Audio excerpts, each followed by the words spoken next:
Nigerians are talking. There's no major party where different parties will come together and withdraw their certificate and form a single party. Go and check it in the history of Africa.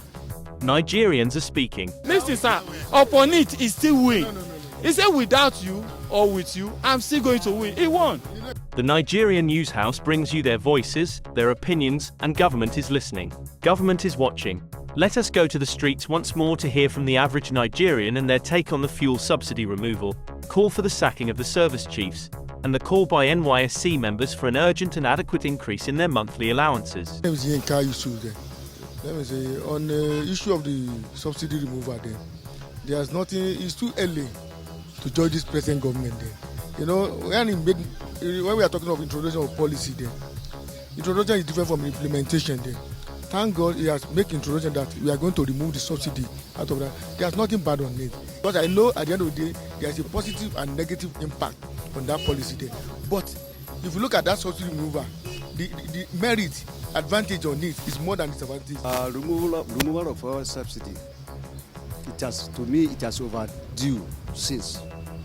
If we had known, we allow the previous governments, I'm not talking about just previous ones, the previous ones, to remove it completely, perhaps we'll have stabilized by now. But by delaying it, it's like we are delaying the evil day. By delaying it, say no, we didn't want it. So we keep on postponing the evil day. It is better for us. Let us face it squarely and know where it will take us to. Let us remove it so that we not give them the government opportunity to have an excuse. Say this is where we are putting our money. That's why we are not delivering the dividend of democracy to people. You understand? So let them remove it now and let us see what are they going to offer to Nigerians now. But so one thing is my concern now that I'm taking off. Federal government said they have removed oil subsidy. Yes, I agree. But the money you are saying you have removed oil subsidy, where is the money going to? Now, another thing that is amazing me is that the previous government said they have paid up to this very month, which is June 30th. They have paid. You understand? But the Mr. President just, concurred to what he meant. It's what he meant. It's not the one that people say this thing. He made those arrangements on the ground. He just mentioned it that, okay, yes, I'm going to stick to it, what I met on the ground. But with the devious character of our Nigerians marketers, they just say, okay, they capitalize on it, they just outrageous their price and the thing. But what I'm thinking is that they have paid from now till this thing. What is going to happen? I was expecting government to bounce back on the market and say, no, this thing will last up to 30th of this month. We have paid up to 30th of this month. For God's sake, we have paid this oil subsidy to 30th of this month. Wait on the 30th of this month. After we have exhausted it, then you can now increase the price of this thing, of your commodity.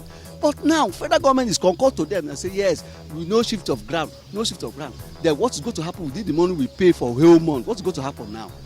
Will the federal government go back and bring the money back to Nigeria cover? There are so many questions that one has to ask, and it needed an answer. Nobody talk about it. It's wrong. Security has been, security is very, very important in a nation. We can't even achieve anything without security. That is the bottom line. Now, if you say somebody to travel to Jos, the person will be scared. Travel to Benue, you'll be scared. So security is very fundamental.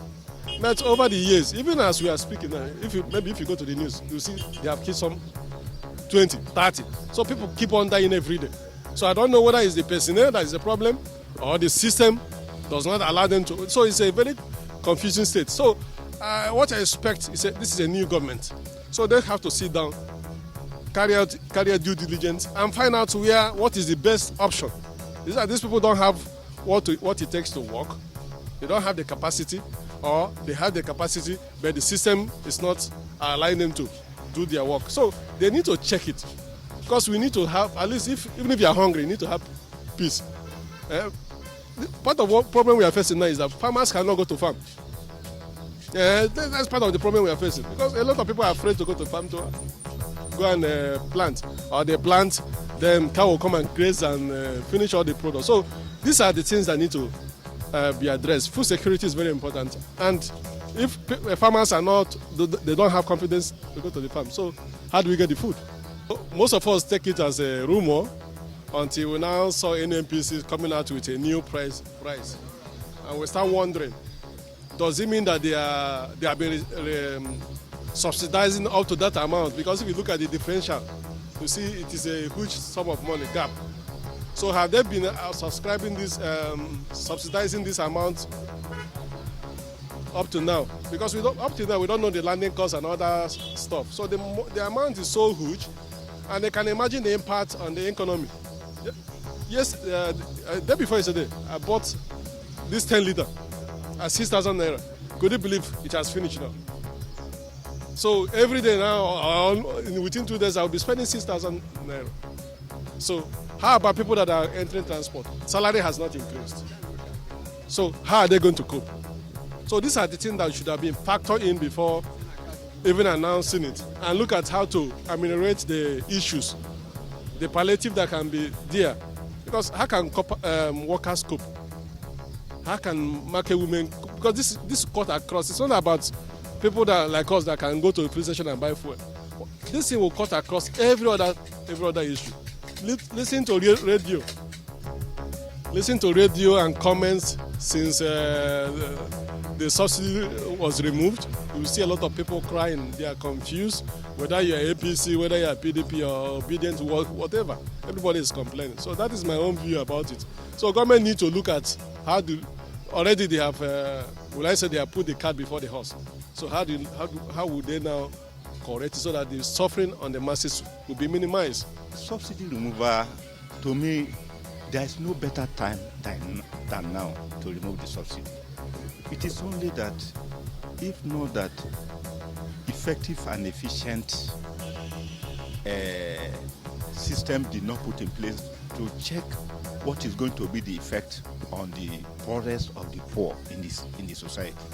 Even in the advanced world, that's what they call social safety net that is meant for the downtrodden. Even, of course, and in all those advanced world, there is no government decision that they feel it hit like our own. But despite that, they put all those social safety measures so that the poorest or the vulnerable within the system will not find it tough. And to me, this is the best time to remove it, because you see, it is just like there's no option that is available as it is now. The only option that is available is the devil options. We are to choose between Nigeria going into total bankruptcy, or we remove the subsidy and face the pain. And for a patriotic Nigerians, there is no time for us to start thinking, how did we revamp the collapsed system? Even if we cannot enjoy the dividends of whatever we are going to do at this moment, we believe the next generation, they will have a country to live on. My name is Abdul Basit Abdul Kudus. I'm a student. This first subsidy of 18, the first subsidy removal is our benefit, because we are not gaining any use from it. Most of the politicians, they are embezzling money from this thing. So we need to use the money and do other things to fund educations, fund different things, construct roads. We have bad roads, many things. So we need this money. So people just have to be patient and be calm. May God help us. My experience with passengers on a daily basis is not easy for us taxi people, because when you bought this fuel a liter, 537 naira per liter in government price, that is NNPC, while independent marketer, they are selling 540 naira. When you bought it, if you give any passenger a price, they are complaining that the fault is not from them, that the fault is from the government, that we should talk to the government. I want to appeal to this great nation, being Nigeria. It's my country, I'm proud of them. But in a developing country like Europe, before they could remove their own subsidy, they will create awareness for their people not to suffer for the subsidy. And the situation in Nigeria, there is nothing that they will do that they will create awareness. They want masses to die. They want masses to suffer. And as a leader, We don't have leader in this country. We only have ruler. A leader consults his people before he do things. In a case like this, sir, I heard that government and NLC, they come together to dialogue. It was the violence they take dismissed from that place. Often now they cannot come to a compromise. And there is an information passing around that they are still ready to increase it to 750 naira. If that thing is done, automatically we don't look up to them again. They are telling us to stay on our own. In a situation like that, look at the money policy that happened past. People die, and then now they return back again. That we start using old money again. That the new currency is not, going to be useful to Nigeria again. What are they telling us? We will suffer, stand on the line, vote for them, and end of the whole day, they will make us to cry and feel pain. Things are not done in that way. I am appealing to this country as my country, and I'm proud of them. And I'm thanking Mr. President to announce it out, but let him look for a way to resolve this issue, because the effect of it is much on us. My name is Allowee Fede, and this is my twin sister. My name is Allowee Fede. Okay, yeah, and we're serving in Abuja. Honestly, I don't know what to say, because we voted these people in, and we expected something good from them, right? And just how many days in all of this is happening, I don't know what they tend to gain from this. But what I noticed is that I think the government or the governor, the president, said that subsidy is gone and probably supposed to start from the end of June, like probably June 30th. And all of a sudden, we see filling station, they started selling at 700, 537. I think NNPC sells at 537 and all of that. I feel if this is not the intention of the president, he should make it clear to the world that this should not start until 30th of June.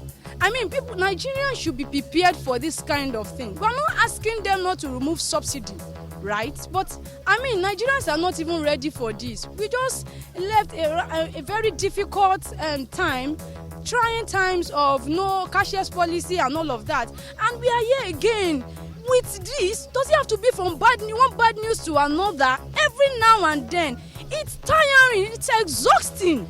So I feel they should do better. So if this is going to come up, eventually you should at least prepare us ahead of what is going to come up. Probably, like he said, it is gone, and maybe it's going to start at the end of probably June 30th. You should make it known to the public that, okay, no filling station is supposed to start this now. Then after, probably from 30th of June, Nigeria should be prepared. But before we knew it, it just came up all of a sudden, and I don't know what to expect really, because this is really tiring. We are earning just 33,000 naira. The government is paying us 33,000, and you can imagine if I am transporting for 2,000 naira in a day. I go to work every day, Monday, Tuesday, Wednesday, Thursday, Friday. I go to CDS, so I transport every day, and all my Allowee is gone on transportation alone. Where do I feed from? How do I live? How do I survive this? It is difficult, very, very difficult, and companies are not really trying to adjust. If they are going to adjust, maybe it will take a while for them to adjust, right? They are not just going to adjust like that. It's not easy on anybody. So I think they should do better. The president should come out and make this plain. He should clarify things. What do you tend to achieve with this, and when do you want this to start, so that it can be easy on Nigerians? I really want to say that the current situation in the country is so disheartening. I mean, it's so disheartening that you don't even know how to survive. Basically, everything is expensive. We will all accept the fact that everything is laid on transportation. So far that this fuel is expensive, now every area, every aspect of life is going to really come up. I mean, consider the fact that all these traders, they have to transport themselves down to where they're buying things and coming back. Just yesterday, I was at the office and I wanted to go and buy beans. Normally, on a normal note, it's supposed to be 300 naira. But getting there, the woman said no, that is now 400 naira. I mean, Pomo that used to be 15 naira is now 100 naira. That is so disheartening. I mean, imagine you going to the office and just a day you already spend like 1,015 just to eat. Not to talk of transport fare. So you have to buy clothing, you have to buy a lot of things. You still have to, whether we like it or not, you have to move out of your house. You can't be indoor because we need to look for a means of. Because we need to look for a means of survival, and it cannot be done indoor there. So whether we like it or not, we have. And the most disheartening thing is that the fuel is expensive and it's not even convenient buying it. I mean, you have to be at filling station for hours. That's so disheartening. One of my colleagues was telling me that she queued at the filling station from I think around 8 into 12 a.m. just to get. I mean, you are spending much and it's not even coming at your own convenience. It's still stressing you. Please, we really crave the indulgence of the president and the House of Representatives, anyone that is there to just do something. I mean, this is disheartening. It's not convenient on any of us. I mean, I can't even express my aggravation right now. I mean, I feel so emotional right now. But then, please, we need to do better. This thing needs to come up. We can't continue like this. I mean, 33,000 is not even enough to eat. Not to talk of transportation. A lot of people have stopped really coming to work. One of my colleagues came late, very, very late to work yesterday because of the transportation issue. And she was almost crying when she got back to office because it was stressful and she had to pay at a very high rate. Please, we need to do this. Thank you. When we talk about the security aspect of we are talking about, yes, you see, the security aspect of we need serious overhauling of our security system. The previous one they tried. Let's be frank. It is easy to stay behind the fence and be watching the scene and say, "Oh no, this one is not doing well. This one is not doing well." But by the time you go into the field, you know that it's not easy. We understand that. However, they've done their best. But then they are dead. Another new set comes up and try their best. Maybe by the time we are rotating it, we'll get the best who will be able to handle this security aspect of our thing for us. I have my own opinion for that. You have to study the situation first. This man is coming from outside. Whatever you may think he understand the system, is in the saddle of it now. Number one, you have to study the terrain. You have to study the security architecture. Let me tell you, sir, we have a national security challenges in this country, but the security challenges in northern Nigeria is quite different from that southern Nigeria. I believe, like the southern Nigeria, most especially the southeast and some other places in southwest, it can have a political solution to it. Like as it is now, give whatever belongs to Caesar to Caesar. Like as it is now, let's have a balanced system. You want to reconstruct the National Assembly now. Give the southeast the Senate president and see how it will douse the tension over there. In the northern Nigeria, if you go to far north, you have to really engage all those youth that are coming up. It's either you make sure you enroll them, and at the same time engage them in some other small distance that can take them off the street. That is why you really have to sit down. You have to study the nomenclature, study the security architecture. Me, I don't agree with some others that are canvassing for him to just have the security personnel like that, the service chief. No, I don't agree to that. Systematically, you'll be able to understand the system. After some time, whichever that did not perform to his expectation, you change him, bring a person. You have to really study the system very well before he can make any step to change any of the services. I could know when we are talking of Dangote Refinery, according to what I heard, I think last week, Dangote Refinery is only private refinery we have in Nigeria and the largest in the whole world. I think based on our 3 or 4 refinery, that Dangote Refinery is up to that capacity there. I think whether we like it or not, it's a plus to Nigeria there. But we are still expecting more refinery. I heard it somewhere that Samad Rabiu is building another refinery in Akwa Ibom now. Just a kind of thing that we are, at the end of the day, it's going to be like MTN, Glo, all these things. There will be a competition there. Even federal government, I'm appealing to the present federal government that they should try to build our own refinery too, like Port Harcourt refinery, Kaduna refinery, so that they will be working hand in hand with other private refineries then, so that at the end of the day we know that we have a trust in this present government. Yes, me it is two things. Now, there is no way we can make it cheaper, because whatever Dangote is going to produce, it is going to be determined by the functions of demand and supply. Of course, he have to recoup the cost of his own production and got some reasonable amount on the cost of the production. He have to remain afloat before he can think of whatever other thing. But there are a lot of advantages.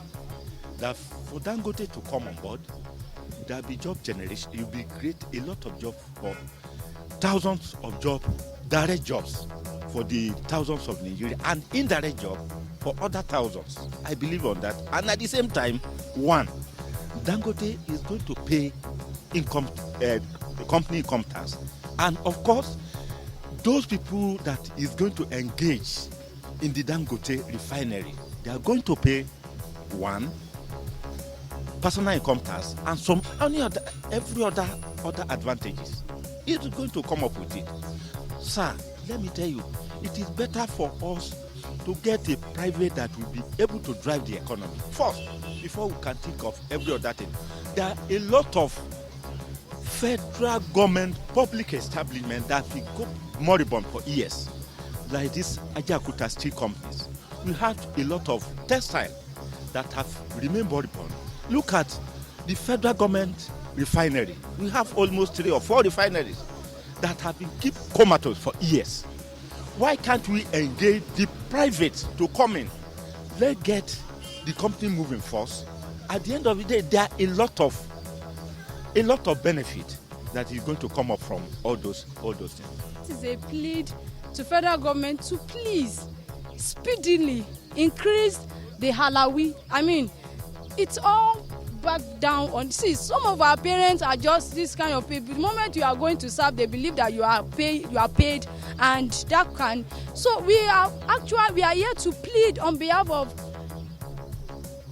Corpers that you should please increase our Allowee speedily. 90,000 naira is going to go a long way for us. Please, we are asking. I mean, majority of us are from a far distance. For instance, for us, we came from Ogun State. From Ogun State. Serving in Abuja is even expensive. Much expensive. A lot of people are serving in Lagos, much more expensive, just to get accommodation. For us like this, we got our accommodation for nothing less than 500k. 500k. And that in a whole year. All my Allowee cannot pay that my accommodation. Not to talk of feeding, you have to clothe, and you also have to transport yourself. We literally go out every day, go to office from Monday to Thursday, and then to CDS on Friday, and then you have to do some other extra activities outside. You want to take some professional courses and the likes. All these are backed on money. If there is finances for it, we will do better. And then to also help our career. A lot of us don't just want to stop at degree. We still want to pursue. We still want to do masters. We want to get some professional courses and the likes. And this is the best time we can do that. So we beg and we plead to the federal government to look into this case and help us increase our Allowee to 90k. It wouldn't cost you anything. Thank you and God bless. Well, there you have it. Nigerians are calling for patience and mindfulness in the implementation of this subsidy removal matter. There is an SOS from youth corpers for the government to come to their rescue by adequately increasing their allowances in order to alleviate their suffering and not cause them to become vulnerable as a direct result of the sudden shift in the economic implications of the subsidy removal. The Nigerian News House, because you deserve to know.